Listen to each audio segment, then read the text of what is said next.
Hey, it's Dwight Cliff Jr. here with Cliff's Construction. I'm back with the ADU project that we're building for some very awesome clients here in Indianapolis. And so, hey, we finally got drywall hung, y'all. Drywall's finally hung. It's been finished, level 4 finish.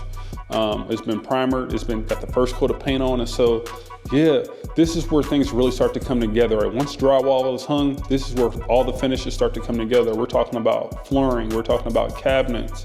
We're talking about hanging the doors, the door trim. And so all those things really take place within the next couple of weeks here. The cabinets are on back order, but so hopefully we get those in the next couple of days so that we can get those installed and really keep this project moving along. We're really excited to bring this project together. And what you'll see next here that we're gonna do is we're gonna hang the doors, we're gonna put the door trim on, and then the cabinets, the flooring. We need to get some heat out here, y'all, because it has really gotten cold all of a sudden.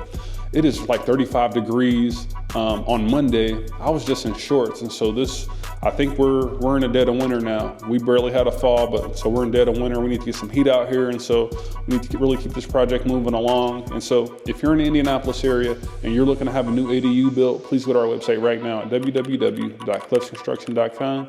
Go to the Get a Quote form, get that form filled out, and we'll be in touch with you as soon as possible. Thank you for watching.